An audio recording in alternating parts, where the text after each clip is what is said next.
Let's cross live now to Anda Nqoji. You in that community. Tell us what's happening in Helenvale today.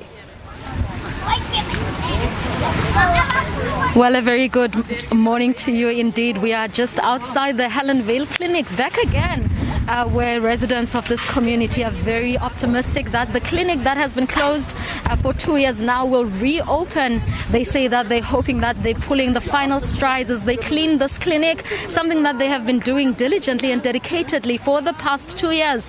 Hopeful that the clinic would eventually open. This clinic, if I may remind you, was closed due to gangster-related activities, as this area is quite rife and it forms part of the gang-ridden northern areas.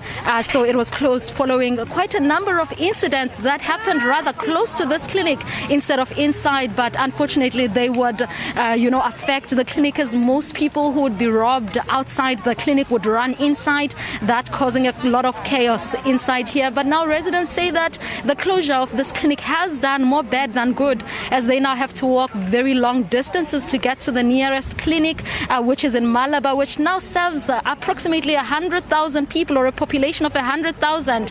When you look at the residents of this clinic of this area together with the residents of that Malaba area. So those residents say that having to walk such long distances and having to be in such a congested place actually poses other threats, even more worse than the ones that they would be exposed to while they would use this clinic, saying that even during this COVID-19 pandemic, they feel unsafe, as the congestion has meant that it is impossible to adhere to the social distancing regulation. So they now have to risk their lives, walk long miles to that clinic, only again to be met by a possibility of contracting the COVID-19. So they have been outside here inside the clinic since the early hours of this day. If I may step out of the shot just to show you what they have done so far. As you can see, that is quite a pile of baggage, and also, you can see that they have also tried to clean the dumping site that is just nearby this clinic. They say that it has been a problem, as the dumping that would be put there would also spill over to inside the clinic. They were also welding the fence when we got here, saying that they're hoping that this will prevent everything from coming inside. But I'm going to speak to a couple of residents as well, who will also share with us their fears, and who will share with us why is it that they would also like this clinic to be open, hopefully or optimistically, right before the end of this Women's Month, as women have been the most affected in this whole thing, as they have reported to having been robbed on their way to the nearby clinic. Some women reporting to even having encountered incidents where they were nearly raped during their 30-minute long walk. But let me speak to a couple of residents just to find out why is it that they decided to form part of this clean-up today. Can you just tell us, ma'am, what are some of the challenges that you may have encountered during the period in which this clinic has been closed, and why did you decide to form part of the clean-up campaign? As I said before, I just want the clinic to be open, so it's unsafe for us to move to Malabar. Some of our grannies and grandfathers don't have taxi fare to go get the treatment because it's unsafe. They have to move through the bush to get the clinic. That's why we fight to open the clinic clean, helping cleaning, doing everything, because our grannies and grandfathers, as myself, as a high blood person, it's unsafe for us to go to Malabar. It's better for us to use our nearest clinic because it's a walking distance. Some of us don't have taxi fare, they don't have transport to go there. As we open the clinic, it's a walking distance for us. Thank you so much. And we had a conversation with you, Miss Dorothy, earlier on, and you said that it was quite a strain to walk such a long distance, especially having a sore back, and you were telling us more about your condition. Can you just elaborate why is it that you decided to join this campaign today, and what are some of the challenges you have encountered since the closure of this clinic? Thank you very much. You know what, we need this clinic. I'm here. We cleaned this place from last year because we want this clinic to open. Because there's a COVID-19, our people need help. There's a lot of TB patients here outside. They can't even go to Malabar because it's too far. Our children get pregnant from 12 years. because there's no clinic to give them injection to prevent for early stage to get pregnant. You know what? It's a long time now. We're suffering here in Helenvale, and we need our clinic. We need our clinic back.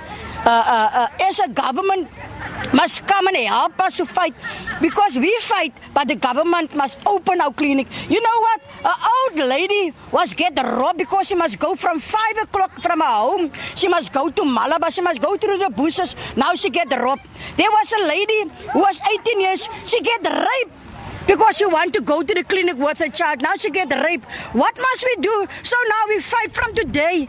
We want this clinic open. Our children is sick outside. They're full of paces. We want this clinic back. Our young children even they don't know what to do, because now they've got boyfriends, they got pregnant, because there's no clinic to get a prevention for them. Our people have got diabetic. They've got like our people who are crippled, they are diabetic, they need treatment. How must they get the treatment to go to Malabar and Helenvale got a clinic? It's unfair to our people. It's unfair for Helenvale residents to go so far for treatment. No, man, enough is enough. That's why today we are here again to clean up here.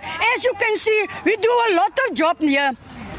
But we're not going to stop here. We want this clinic to be open, because our members, our families, our community need this clinic. Thank you very much, ma'am. Thank you so much. Well, those are just some of the residents that decided to come out today and brave the strong winds of Port Elizabeth to form part of the cleanup campaign, saying that they have encountered quite a number of challenges since the closure of this clinic. Some of the challenges that were previously highlighted is the issue of treatment default, saying that a number of people or residents that rely on treatment tend to default because they are unable to walk distances, and due to socio-economic issues they are also unable to find funds to finance their transport, which can cost anything to 100 rands a day. So these residents say that they decided to come out here hoping, calling and passionately wishing that this clinic would reopen, as the closure has presented more challenges than not. And also I am going to speak right now to the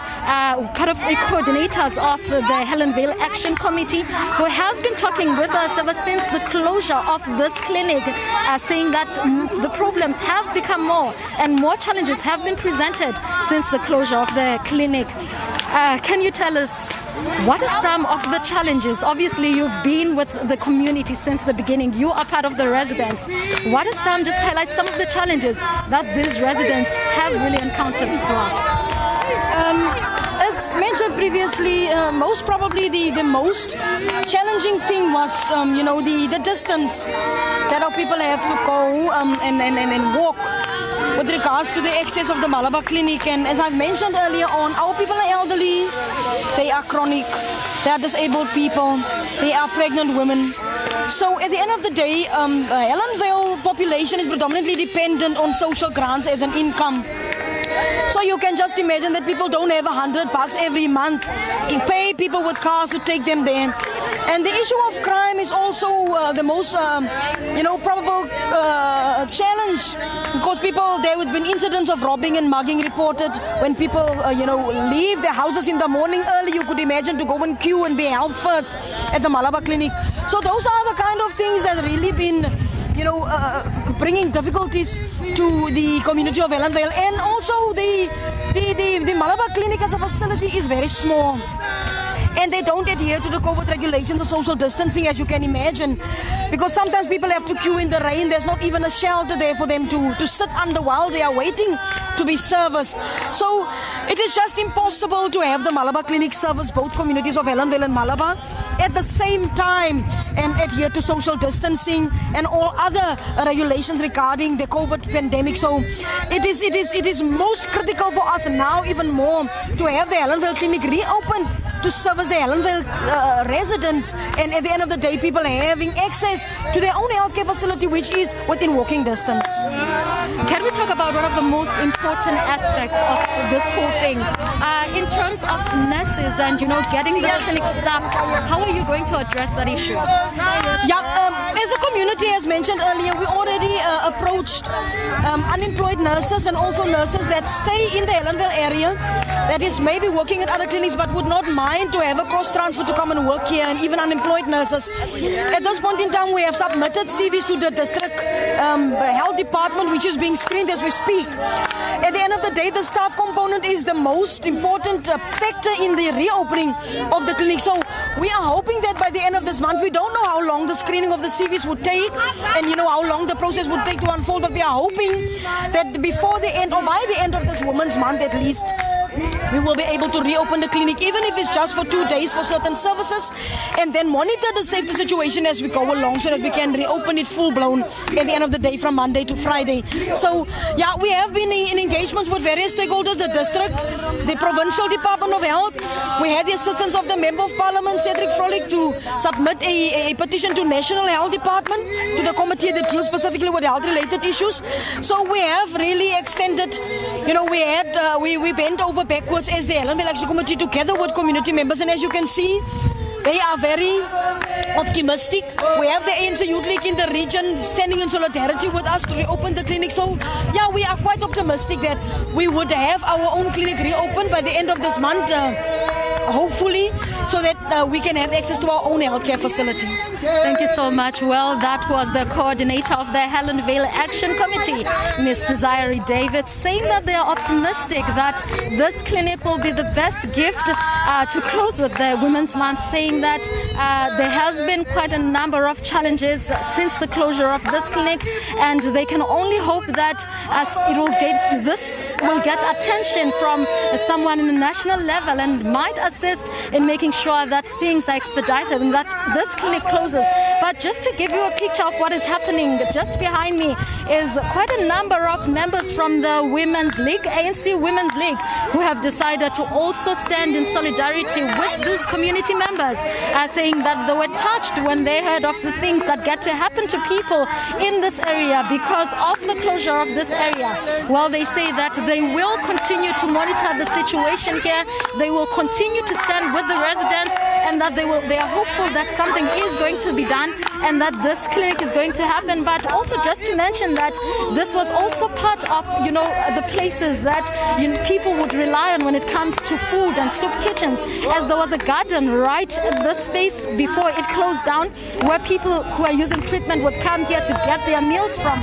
But ever since the clinic closed, that also had to disappear. So they're optimistic, these residents are optimistic that too will also come to life again, and that people of this community, especially the disadvantaged one, will be able to come out here and get their meals as they used to, and that criminal activities will reduce following this, as they will also address the safety and security aspect of things. But right now, from myself, Anda Nqoji, and colleague Tobani Blom, it's back to you in studio.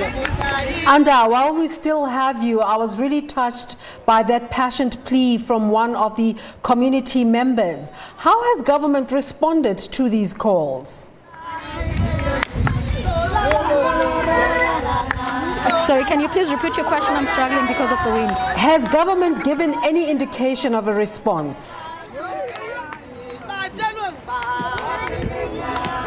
Oh, yes, indeed. We did previously speak to the Department of Health that said that they were working hand in hand with these residents, and they are feeling their issues and their plights. They can feel them, and they know how much of a problem this issue is. But they also mentioned that the key problem that might have resulted to the closure of this area is quite hard to address, as it is still residents of this area who engage in criminal activities. As I had mentioned before, that this is a gang-ridden area, so it is really hard to reopen this clinic, and it is really hard to find certainty that the activities that may have resulted to the closure will not happen again. But they say that they do feel the pain of these residents, that they have been engaging with them, talking to them, having meetings with them, and that they are actually looking at some of the CVs that have been submitted by the residents of this place, as one of the issues was the fact that nurses in this clinic were really feeling threatened, and they were not happy with continuing to work here, and they asked to be relocated.